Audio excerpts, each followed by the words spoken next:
The main issue I would like to start thinking about, and a lot of people have started thinking about this, is the relationship between sentence production and comprehension, how they're related, what is the source of the architecture of the language system such that it supports these two tasks, producing and comprehending. And of course, there are many obvious differences between production and comprehension. Comprehension is a receptive task, equivalent to recognizing things. You don't really need to do a lot of work to passively receive information, yet whereas in production you're actually doing something. You have to retrieve the words, you have to order them in the right linear order. It is a lot more effortful task than just listening. And of course, the online meaning composition, if you think of what we know of sentence production and comprehension, isn't necessarily parallel. So sentence comprehension is somewhat incremental. You get one word at a time and you're putting in each new information into the model you've been constructing.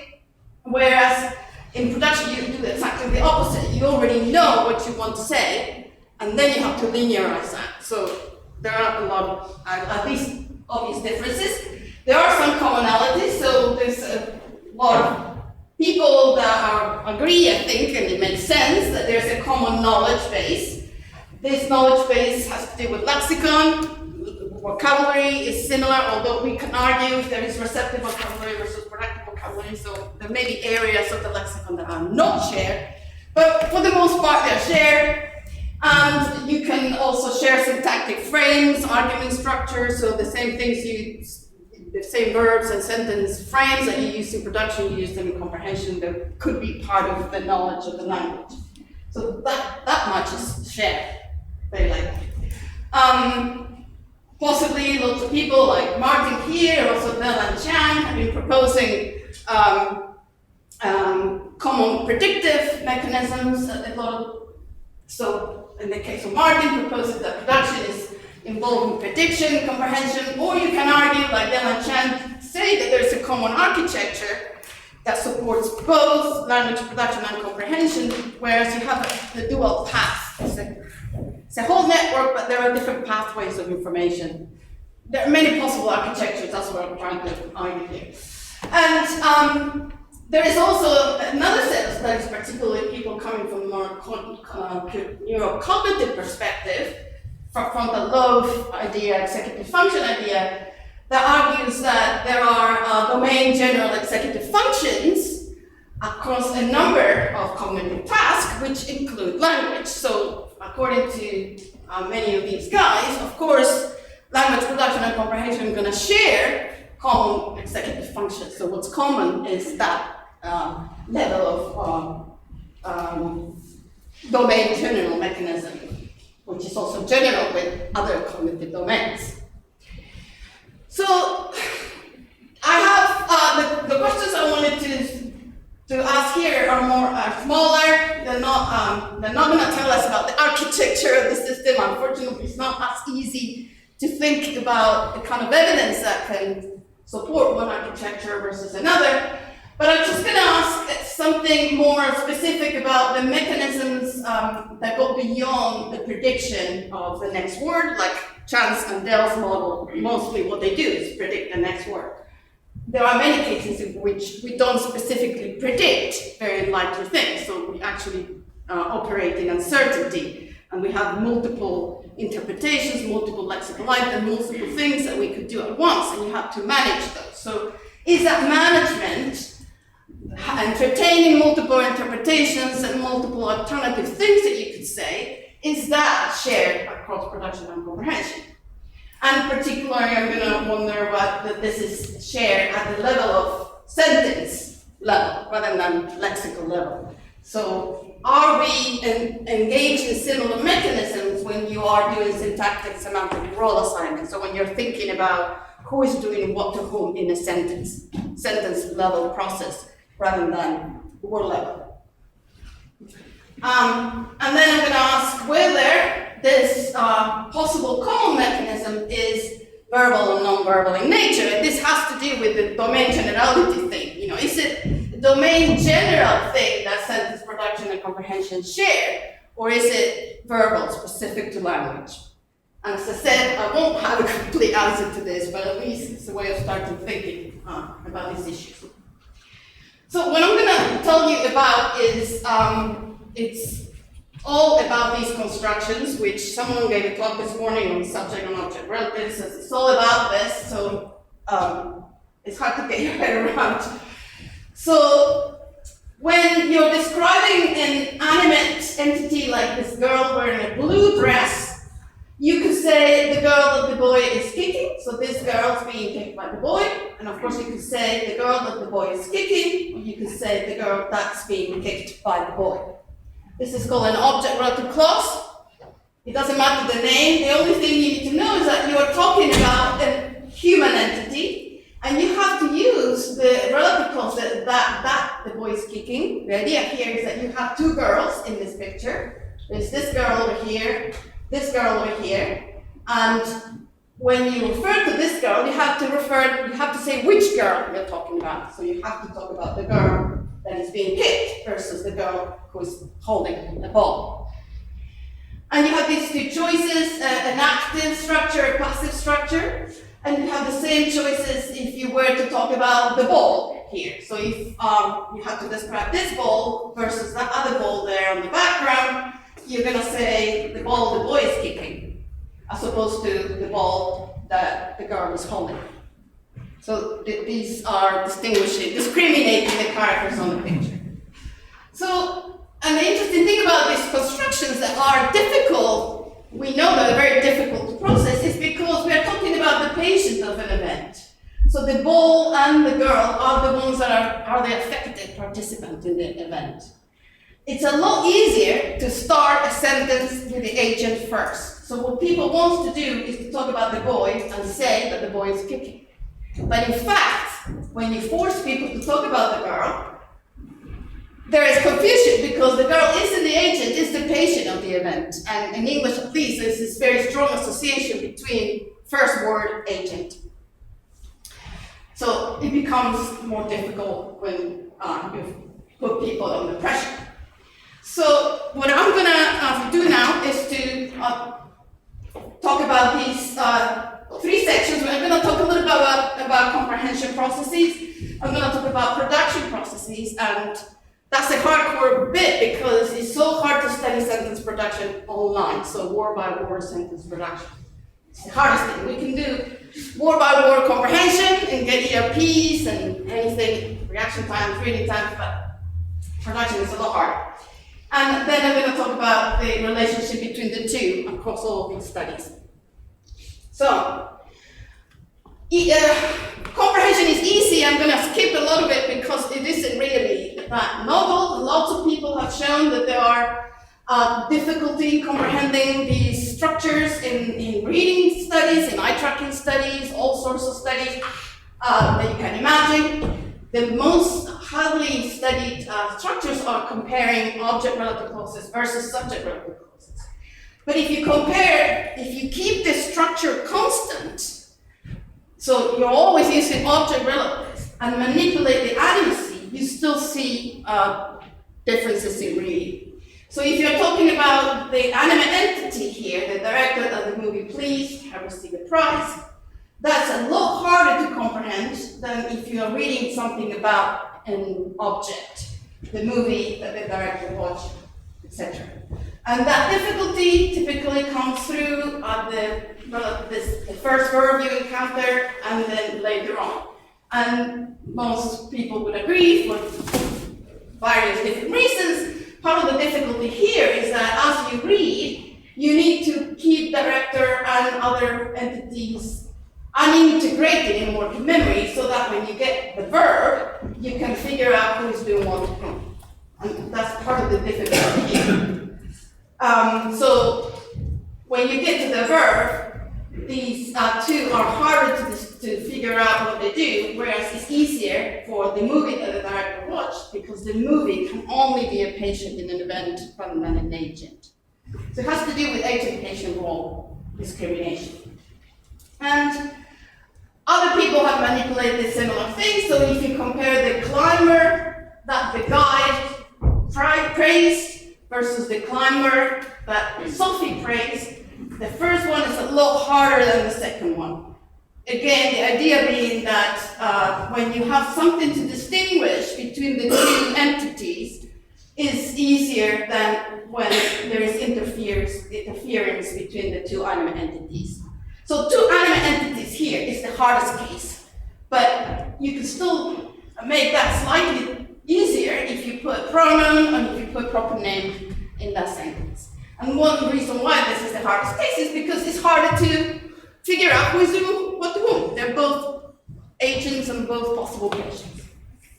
So, following the same idea, we did a study that then we're going to revisit in the comparison between production and comprehension. We looked at having a picture-based task that then we can compare to a picture-based production elicitation study. And in this study, we manipulated two things: animacy. So are we talking about a girl or are we talking about a ball? So humans versus objects. But then we manipulated the similarity between the entities in the phrase.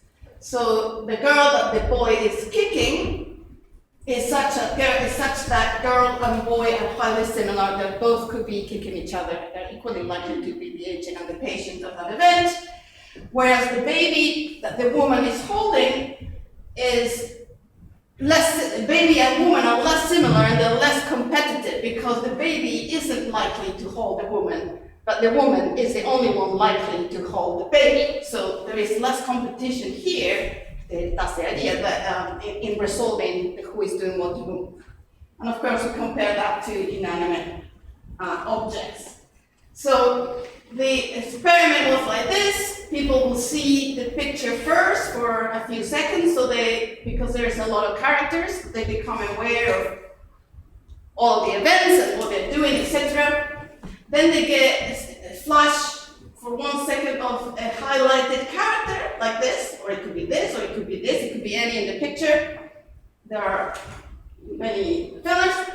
And people either hear an auditory sentence or they read a phrase like the girl the boy is kicking, and they have to say whether what they hear or what they read is the right description of the highlighted entity. By this time, when they're here, they have to keep this in memory, right? So there is this problem of memory, holding in memory this information. This is here is a case of an inanimate picture, low similarity picture where the woman is holding a baby or a boy is holding a ball. And not surprisingly, we find that in the reaction times, so just determining whether the description is correct or incorrect for that picture, there is a lot longer response times for the two animate cases than for the inanimate cases. But I think what's probably more interesting is that if you use the similarity or the reversibility ratings that we obtained for all these items, so we tested these items in a huge number of ways. We asked, so we know that boy and girl are highly similar and highly reversible, whereas baby and woman aren't. If you use those ratings, you can see that the less similar things are, the faster people respond. But for the entities that are more similar, the longer it takes to respond. And this correlation is within the animate entity. So when we're only looking at the high similarity cases versus the low similarity cases, within those descriptions are about a human. Of course, if you compare objects, it's a lot bigger. So I'm going to take this together with everything we know about the reading comprehension and relative clauses as evidence that there is the semantic world competition taking place at the verb position in these phrases. You don't even have to go to a main verb clause. If you just give people the phrase, the girl that the boy is kicking, that is hard, and people take longer to understand that. And the reason is because of similarity and reversibility, as I hope is clear now. So let's go to production studies. So, in production, the story is that traditional stories in production is a feed-forward system. So you start with an event conception, with something that you want to say, so you already know what you want to say, hopefully. And then you will do some selection of lemmas, man, punch, you have a number of words that perhaps you're going to use, and then you have to do the functional selection and assignment so you have to figure out who is going to be your object and who subject and who is going to be your object. And again, studies by Bock and Levelt and many other people have argued that conceptual saliency, in this case, being a human makes you conceptually salient, is what determines order and order of mention, and this, at least in English. So in this case, man is more likely to be mapped into the subject position, and you're going to say something like the man is being punched, instead of saying the glove is punching the man, simply because you want to talk about humans. We are egocentric, and we always think in terms of humans being the most important thing in our sentence structuring.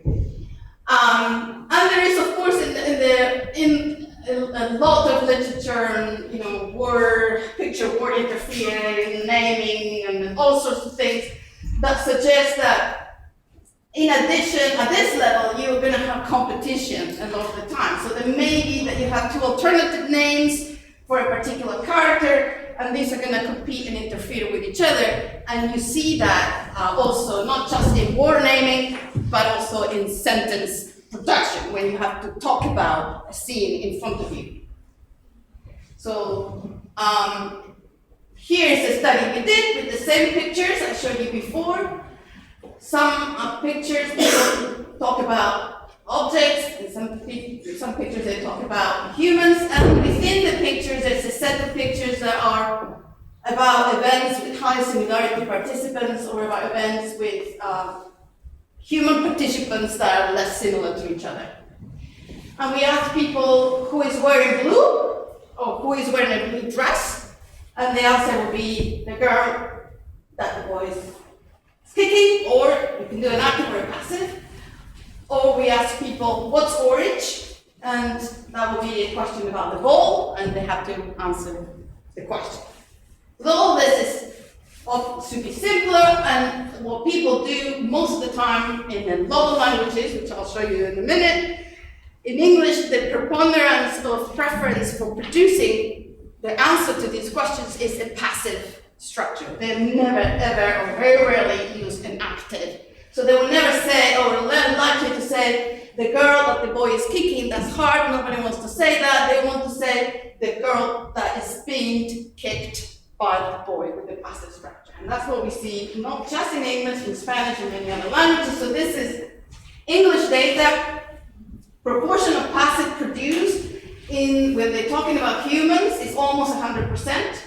And the proportions of passive produced when they're talking about objects like the ball is almost 50-50.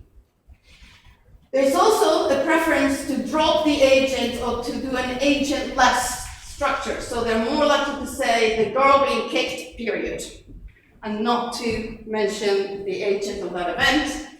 And there is more of that in the when they're talking about humans rather than when they're talking about objects.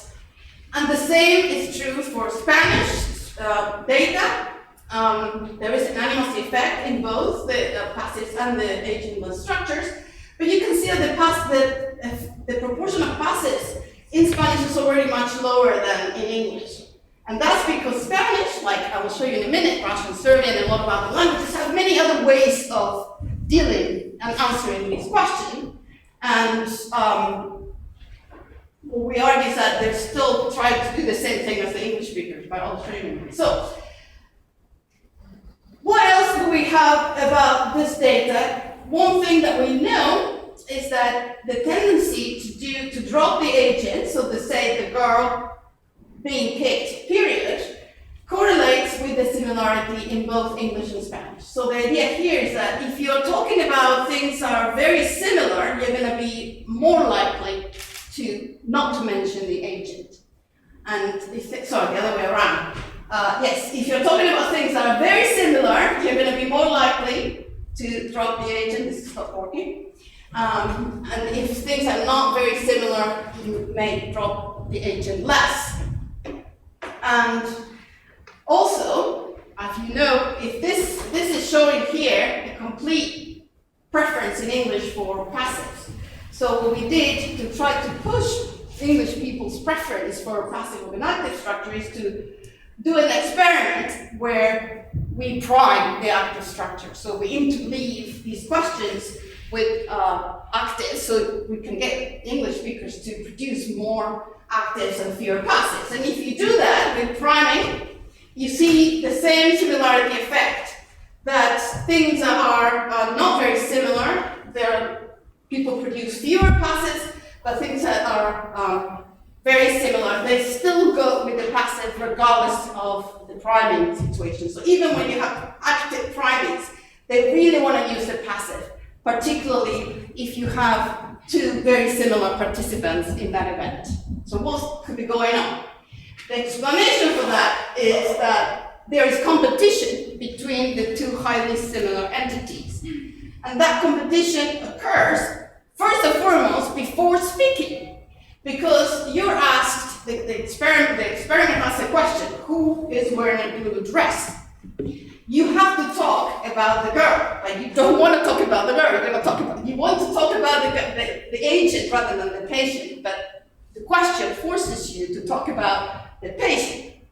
So there's still a competition between talking about the girl, talking about the boy, and you have to select the right word that is going to describe the right character.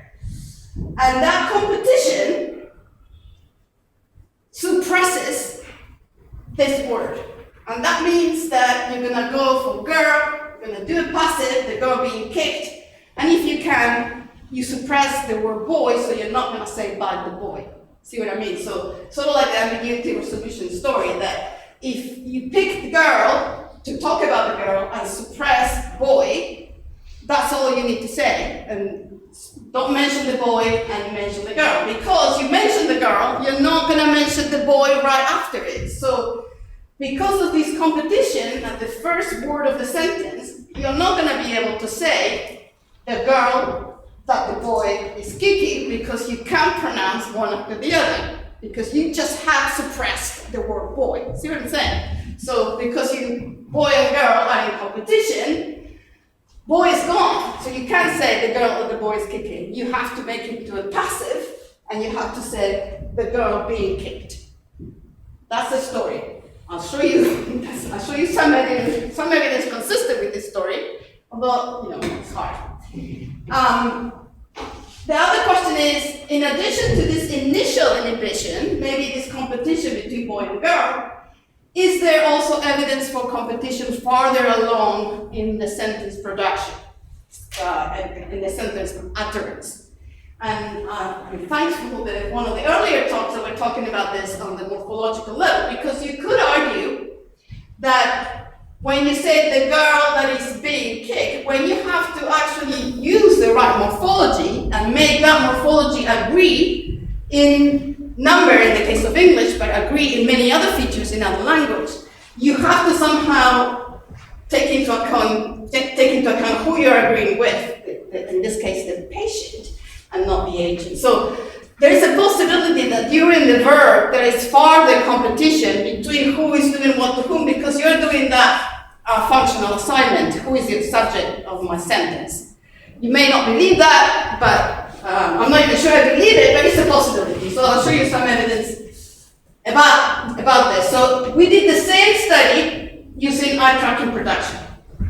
With eye tracking production, the problem is, as many of you will know, that this region, so the patient region, the boy and the girl, have different sizes. So you can't really compare directly the fixations on the patient girl and on the ball and the girl. You can't compare this because these are regions of different sizes, so you don't have comparable evidence. What we've done in this study is to compare the fixation proportions, the likelihood of fixating on the agent. So the two boys, they're exactly the same, except that in one case, people are talking about the ball, or they're talking about the girl. So we're comparing fixations on the agent when they are saying something about this girl or this boy. Is that clear? So, if we look at the region before speech onset, so before the girl, that's what that arrow says there, so before actually saying the first word, you see that there is fewer looks at the agent, so fewer looks at this guy compared to this guy. And same effect obtains if you look at the fixations before saying the morphology, so that's being kept. So throughout the first noun utterance and the auxiliary utterance, that's being, what you see is that in the context of here, people fixate a lot more into the agent, but in the context of this event, they fixate less, which means, you could argue, that the agent of this event is fixated less because it's being inhibited. People are trying to avoid being distracted by the agent, so they don't look at it. They're just looking at the thing they're talking about. So a bit of evidence in favor of that is that the likelihood of fixating on this boy varies with the similarity of the two characters. So if we're talking about the mother and the baby, they're more likely to fixate the mother, but if we're talking about the child and the girl and the boy, they won't fixate the boy. See what I'm saying? So there is a difference in how much they fixate on the alternative character of that event. They have to talk about this girl. That's the question. They have to say something about the girl. But when they're saying something about the girl, how much they fixate on this agent varies with the similarity between the two. So possibly this suggests some sort of inhibition of the distractor, if you want, the alternative character. And that is because of the same reason in comprehension. They're just having a hard time figuring out who is doing what to whom in a different way in the production system. They have to match the noun with the verb morphology to determine who is the subject of my sentence. So I would argue that this is kind of similar in both production and comprehension. Let me just show you a little bit of cross-linguistic data, because this is actually more interesting than what I'm going to say later. So the tendency to produce passives in this kind of context, when you're talking about a girl or a ball in the same pictures, you find that cross-linguistically, at least in a lot of languages. Japanese, Chinese, English, Malayalam, Spanish, Serbian, Greek, and Hindi, they all would, if they can use a passive, they will use a passive to describe the girl. But what is interesting about this graph is that you see two main differences across languages. One is that, of course, the preference for passives is a lot smaller, so I'm guessing that Russian is here, like Serbian, whereas in other countries, in other languages, it's much larger, the proportion of passives. And that's because of various reasons. One is that in Serbian and in Russian, there's no passives at all. People don't like using passives. But also because in Serbian, Greek, and Hindi, what you have is two things that the other languages don't have, which is more flexible word order and a very rich morphology. So people in Greek or Hindi, they could use other structures to deal with that competition between two similar characters. Whereas in Japanese, you don't have any other choice but doing a passive relative clause.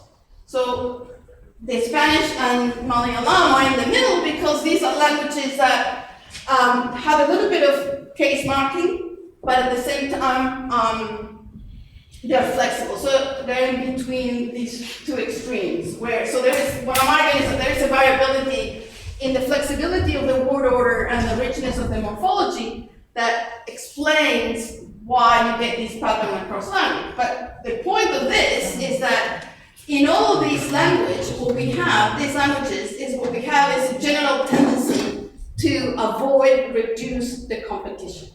So in all of these languages, when you have to talk about two human characters that are very highly similar, you have to do something, change the word order or use special case marking, etc., to avoid that interference in the sentence production process.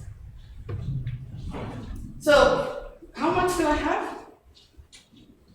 How much do you want? No, what started. I'm just thinking how much I'm going to could skip some. Quarter an hour, 10 minutes? Okay. So, I hope I'm giving you some evidence to show that there might be this similarity or reversibility competition going on both in production and comprehension, and that possibly that competition has to do with planning your verb and comprehending the verb. It's more about the position of the verb in the sentence as well as the two nouns competing with each other in the sentence. I have some fMRI evidence where we did exactly the same study with production trials and comprehension trials, exactly what I just said. And not so surprisingly, what you will find is that there is Broca's area or left inferior frontal gyro activity that responds to both production, competition, and comprehension competition. And what you see within the left inferior frontal gyrus is that in both tasks, they give you the difference between the high similarity condition and the low similarity condition. So when you this is horrible. When you compare the boy and girl case versus the baby and mother case, you still see that the competition diminishes in the less reversible case in both tasks and in the same brain region. And the last thing I want to tell you about is, so we were thinking, okay, how can we really get at this? Because all of this that I just told you is just parallel mechanisms. I'm telling you that there is difficult production and that there is difficult comprehension. There is a common brain region, but again, you can interpret the common brain region in many ways. If you don't have the temporal resolution, every single study will always get a LFG activity. So it's not so surprising. So what we try to do is to approach this question from an individual difference perspective. So we say, okay, let's test lots of people in a production and comprehension task, and let's also get a lot of other individual measures from them, and then see whether the same individual measure predicts both comprehension and production in these difficult cases and in the high similarity versus the low similarity condition, where we are arguing that there's this extra difficulty. So the logic is that if there is anything shared in producing and comprehending, if this is the same competition resolution mechanism, then the same individual difference for a person should predict the size of the similarity effect in production and comprehension, both tasks. It's not clear, difficult logic. So we did the similar picture-based task with the animacy and the similarity manipulation, and we collected a series of so-called executive measures, so motor inhibition, stroke task, and then we collected a novel task we designed, but it's been used in many other studies, which is a homograph naming task. Someone was talking about this earlier. So we asked people to read a word in the context of two words, each of which primes a different pronunciation. So if you probably know, in English this could be pronounced as wind, if you're talking about the wind that blows, but you could pronounce differently if you're talking about turning your clock or something. So what we did is to so one is the subordinate meaning or the subordinate reading, and the other one is the dominant one. We subtract one from the other, and we get a measure that how difficult it is for people to retrieve the subordinate meaning in the context of having retrieved the dominant meaning first. So we did a task where they read the dominant meaning first, and then they see the subordinate. And when they see the subordinate, they have to work hard to come up with the right pronunciation, and that difference is what we're using as a measure of homograph inhibition. So to make a story short, we find that of all of these measures, the homograph inhibition score interacts with animacy and interacts with similarity. So it predicts what we would expect, that people who are worse at the homograph task, that means they take a long time to activate the subordinate meaning relative to the dominant ones, they have a lot more difficulty in the high similarity condition, and of course in the animate condition. So this is response time, this is the homograph score. When you have to read this as the reverse, the 0 here means that you're very good, that you activate the subordinate and the dominant meaning equally quickly. And a high score here means you're very bad. It takes you a long time to retrieve the subordinate meaning compared to the dominant meaning. So your interference resolution, or your ability to inhibit one meaning versus the other, is worse. So people with worse inhibition take longer, and we see a parallel thing in production, at least with looking at how many passives people produce. So if you are worse at inhibiting the subordinate meanings, you are going to produce a lot more passives. And that's because you're trying to help yourself and resolve that competition. And the passive is the best way to do it. You're never going to do the active in any case. And we have some similar pattern with this similarity of the reversibility manipulation. The cases that are highly reversible or highly similar are going to produce more passives. And people who have poor inhibition are going to be more inclined to use the passive than any other people. So, to summarize, probably went too fast, but anyway, you can ask me if you. That's all right.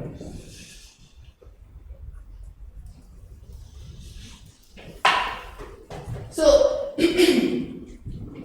at least we can tell that reversibility or similarity between the two entities in the event plays a role in both production and comprehension. Producing and comprehending these structures with very similar entities is hard in most cases, and the reversibility or the similarity plays a role in the same brain region if you were to obtain imaging data. And finally, we could say that individuals' competition resolution skills, so the ability to figure out which of the two meanings of the ambiguous words is the right one, actually seem to also play a role in this phrase production and comprehension. So at least we know that there's the same underlying skill in being used in both producing and comprehending. So what does it tell us about the models of the relationship between production and comprehension? Well, I think it tells us, I was talking to Martin earlier today, that you need to include these cases in any model about prediction, because we've been thinking, I think a lot of people, not necessarily Martin, but a lot of people think about prediction when we predict the next word. But a lot of the time we don't have the ability to predict the next word. We have uncertainty of which is the right set of cues to interpret something or even to produce something. So this competition thing, I think, processes is essential and is a core aspect of language production and comprehension, constantly having conflicting cues when we talk or when we comprehend. So we need to extend these models of prediction based into something that also allows you to resolve the uncertain cases. But this is the other issue about, okay, how do we know that these commonalities are just not common executive functions, like the language control regions for the people who do bilingualism? How do we know this is not executive functions being used or something else? And we don't know, but the fact that the homograph task is a verbal task that relies on vocabulary knowledge And the fact that the Stroop task and the motor inhibition task do not predict the data, only the ambiguity resolution task predicts this particular data, may suggest that the inhibition that we're talking about, common to production and comprehension, is verbal in nature, not necessarily domain general, although I don't have the right data for this because I don't even know what kind of evidence one needs to have in order to distinguish whether a particular process is verbal only or domain general. You know, how do you distinguish between domain specificity and domain generality? So that's it.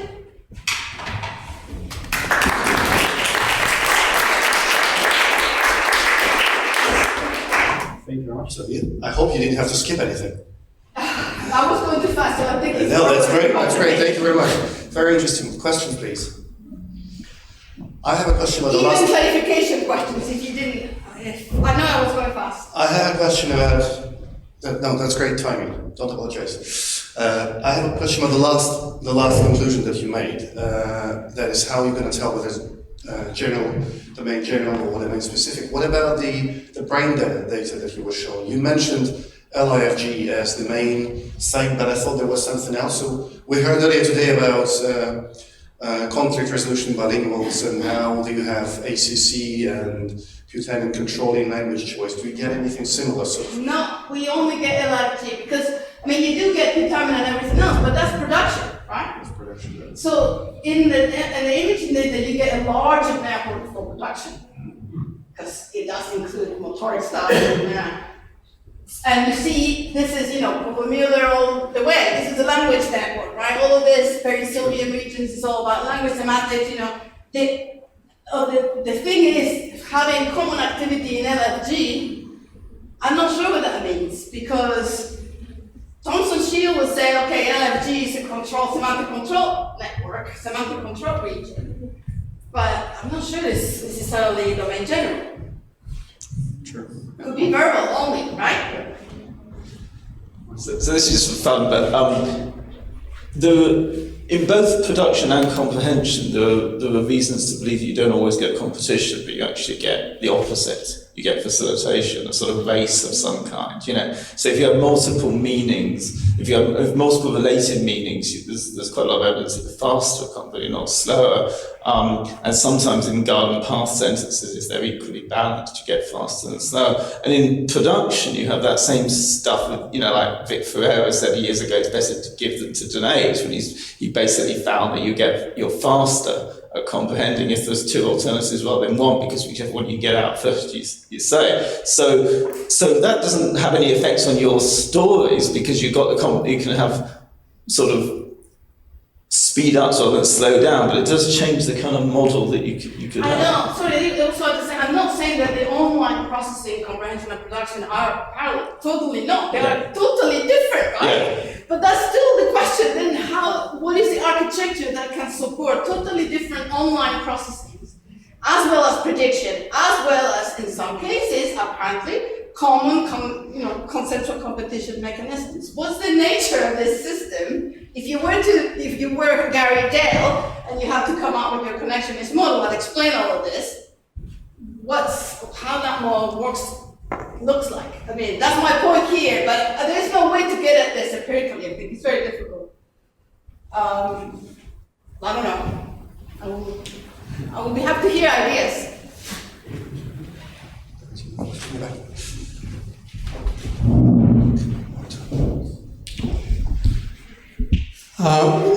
Thank you very much.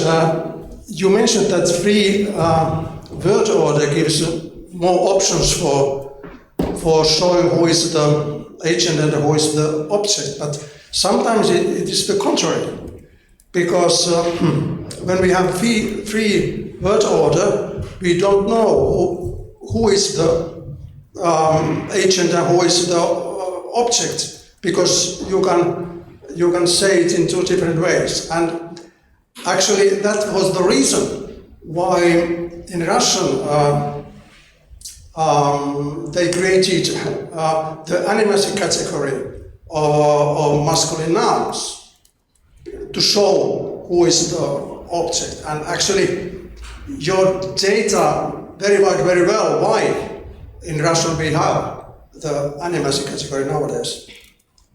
Yeah, no, I'm totally sure that there's a lot of language-specific constraints, and I think part of the reason why, say, Greek and Serbian don't choose a lot of passives is because they have case marking and they have flexible order. I'm sure in Russian you do the same. So you don't have to say the girl that the boy is kicking. You can say the girl is kicking the boy, right? So because you have other things, in part in Russian, I think in Serbian it's the same. The pronoun that is marked for case, right? So you have to say the girl to whom the boy is kicking, and that is already fine because you already have to do the functional assignment right there at the beginning. Whereas in English, it's something that's up to the point of the morphology. So I think all of these language-specific differences and grammatical devices are going to constrain your choice on what you do and how you do it. But still, it's still very interesting that even so, you have many ways to remove this competition. You still see some sort of general preferences across languages to avoid it. So to change the word order or to use a case marker to make that very discriminating, clear case. And yeah. So that's a story for language change also, right? How does language change?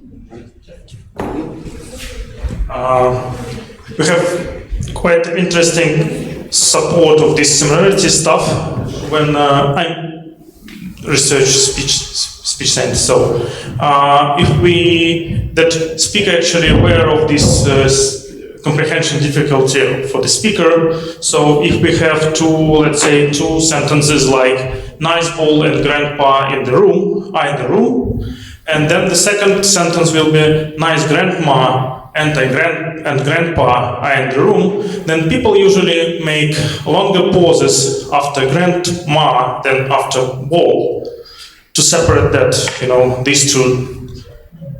Because otherwise it's very hard to disambiguate these syntactic things. But that's exactly my point. That you still, even when you know what you want to say, you still have this multiple cues that you have to deal with. There are many cases like that, even in conjunction. So when you want to talk about, even when you want to say the boy and the girl, it's already more difficult than saying the boy and the ball. Something to do with redundancy. And by the way, about speech, we also see longer speech initiation times and longer duration. So the fluency also changes. So you can measure speech fluency. Lots of different measures that suggest that there is this difference. So. More questions? Right, before I make a couple announcements, let's thank Silvia once again for a fantastic